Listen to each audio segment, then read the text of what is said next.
그래서 다시 돌아오면 어 인셀덤에 대한 이 사례를 제가 사실 기존에 있는 이런 저희 정체성 때문에 사람들이 문의가 이제 들어왔어요. 예. 그전에는 인셀덤 전에는 이 회사 이 영양제 판매하는 이 회사에서 문의가 들어왔는데 저한테 들어온 것도 있지만 그 사람한테 들어온 게 더 많았어요. 음, 음, 예.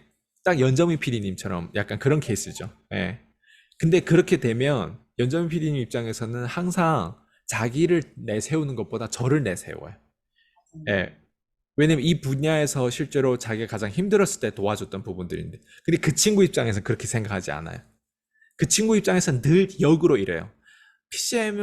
PCM이 그만두고 열 몇 개 팀이 있었는데 다 몰래 다 숨고 그룹에서 그렇게 협박할 때 유일하게 자기가 PCM 손을 들었다는 식으로 오히려 역으로 그랬는데 하면서 PCM이 조금만 뭔가 자기한테 저기 이렇게 서비스를 제대로 안 하는 것 같으면 막 그런 걸 드러내면서 울고 불고 하면서 그랬던 경험이 많거든요. 어쨌든 이 얘기는 뭐 과거인데 근데 이게 아직도 생생한 이유는 경험이기 때문에 그래요. 단순히 이론이 아니라. 그러다 보니까 저희한테는 상처와 어떤 이런 어떤 그런 걸 각인돼 있는 거죠. 그래서 뭐 인셀덤 하면 저는 그거예요. 제 수강생들을 이렇게 성공시켰던 경험이 앞에 있었고, 그리고 인셀덤 안에서 그러면 없었냐? 있었어요. 내가 이 사람을 제거해 가는 과정에 이 사람 늪에서 왜냐면 하나의 고객이 나한테 제일 위험해요. 왜? 트래픽이라고 하는 게 다 문의가 이렇게 들어오면서 내 매출을 50% 차지했어요. 예, 제가 억대 연봉자 됐을 때 그 매출에 대한 부분들이 이 사람이 공헌한 게 50% 차지했다는 건 좋기도 하지만 이 사람이 나쁘게 실제로 협박하잖아요. 통신 판매 등록을 안 했다든지 아니면 뭐 외국인을 추방하겠다든지 어쨌든 뭐 그런 다양한 막 심지어 자기가 20몇 명 등록했던 고객들 다 환불을 다 싹 다 시키면서 어쨌든 벨 들어온 짓을 다 했거든요. 그럼 분탕질하는 게 실제로 제가 바이스워드 또 김지호 대표님하고도 소통해보면 그런 쌍년들이 많아요. 예. 그러니까 생각보다 남자도 좀 이상한 관계로 연결되는 것도 있는데 이 여자들이 참 이게 교묘하게 진짜 꽃뱀처럼 뭐 그런 것도 있어요. 어쨌든 제가 여자들한테 너무 당하다 보니까 자꾸 이 년이라는 소리가 나가는데 일단 포인트는 그거예요. 이 사람을 없애니까 나름 인셀덤의 고객층에 한 분이 정돼지라는 분이 있거든. W범. 이 사람하고 연결되는데 11개월까지인가 완벽했어요. 아니지, 10개월까지 완벽해. 마지막 한 달이 좀 이상했어. 공손했죠. 예, 좀, 예, 그 톡방에서도 그렇고 좀 약간 이상했어요. 자기 동생이 오고 나서 좀 뭔가, 예, 그 인셀덤만, 내가 인셀덤, 뭐, 자기 갑자기 인셀덤 집중하겠다. 내가 인셀덤 집중하지 말라는 얘기도 안 했는데, 어쨌든 갑자기 막 통보하고, 예전 통보가 뭐예요? 모두 다 상의를 나랑 하면서 내가 설득하고, 다른 거를 가지를 제거하고, 그냥 나랑 가장 내가 정말 진심이었고 가장 많이 줬던 맞아요. 사람들한테 내가 받았던 상처가 있기 때문에 쌍년이라고 얘기하는 거예요. 왜 미련이 없고 심지어 내가 평소에 얼굴 진짜 만나면 한 대 진짜 정말 패주고 싶은 거예요. 내가 한국 국적이면 진짜 패요. 야, 여자라도 나는 패일 것 같아요. 근데 정돼지는 그나마 그래도 그냥 말 그대로 돼지일 뿐이지, 예, 그 신광대 짓은 안 했어요. 그 정도로. 근데 돼지도 그렇고 어쨌든 다 가난에 쩔어있던 사람들이 갑자기 억대 연봉자 된 막탱이 되는 거는 똑같아요. 예. 근데 제가 이런 얘기를 하는 건 뭐냐면 7년의 프로젝트에 대한 부분들이 우리가 인셀덤이라고 하는 키워드를 쳤을 때 이게 실제로 제 수강생은 그쪽에 많았어요. 그리고 그런 사람들을 억대 연봉 실제로 시켰고 또 한 번 유튜브 사례로 그 회사에서는 아마 인셀덤 키워드 쳤을 때 그 사람이 또 제 PCM의 원고를 가지고 또 핑크 음, 펭귄이 됐어요. 다 펭귄이 비슷비슷한 다단계쟁이 다단계 그 방판에 그 비린 냄새 날 때 이 핑크 펭귄 우리 심지어 핑크 펭귄이라는 별명을 이 사람한테 주기까지 하는데 갑자기 핑크 펭귄에서 예, 사라진 거죠 또. 돼지가 됐죠. 핑크 돼지. 예, 핑크 돼지가 된 거죠. 맞아. 네. 그냥 무슨 얘기를 드리고 싶냐면 이거예요. 제가 사람을 고객 만족도에서 고객을 성공까지 시켜봤잖아요. 고객 성공시키고 나면 꼭 부작용이 또 있어요. 항상 모든 게 부작용, 그게 관계 시반에서 다 드러나는 부분들인데, 제가 이 정돼지한테는 그냥 숫자로 내가 은행에 한번 내가 전화해가지고 그 리스트를 뽑아봤거든요.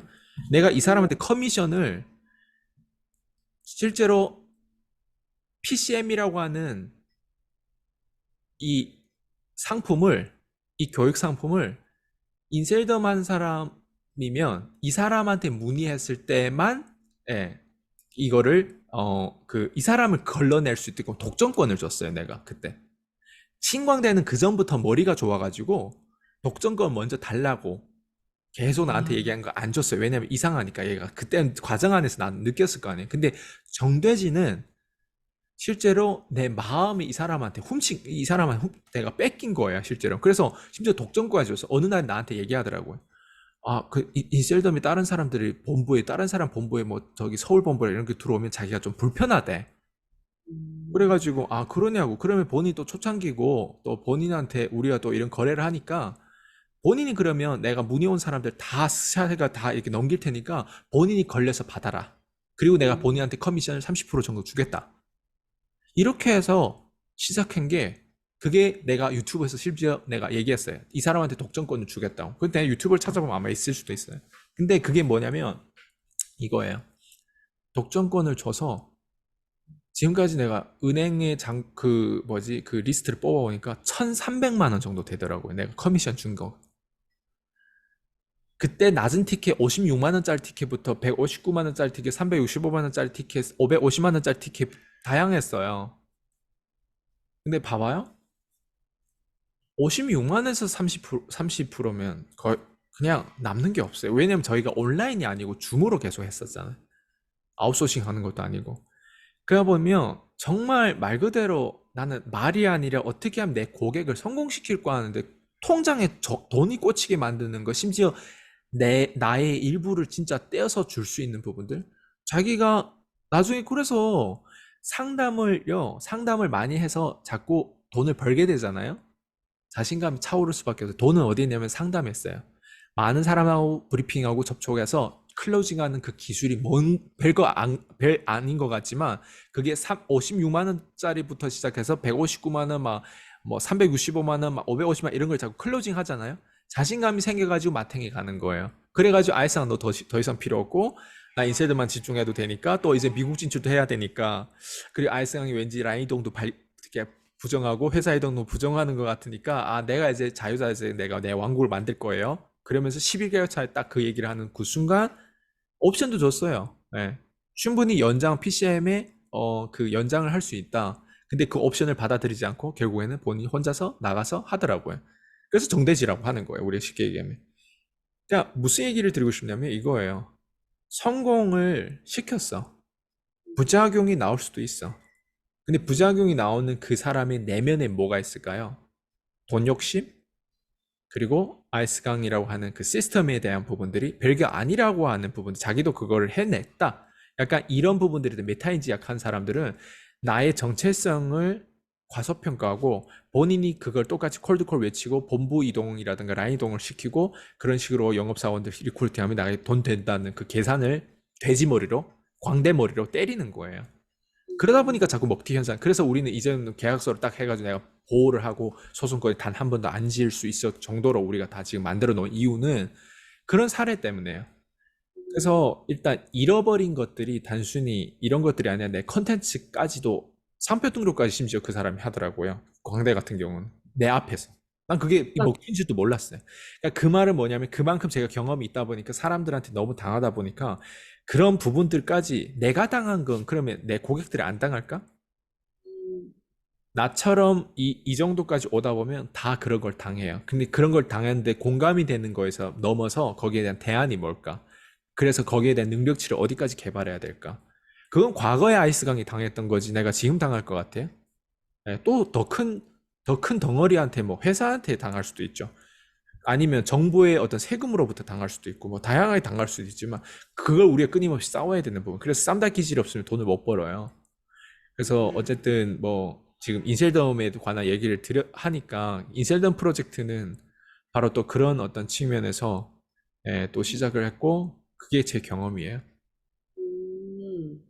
네, 그런 것 같아요. 이제 인셀덤 프로젝트 진행했을 때 저희가 정보의 부족으로 사람들이 잘못된 의사결정을 하는 걸 사실 되게 많이 막았잖아요. 네, 근데 사실 영웅주의들이 어려운 게 뭔가 내가 되게 누군가의 피해를 막는 일을 했는데 사실 그게 잘 드러나지 않아요. 잘 드러나지 왜냐면 않아요.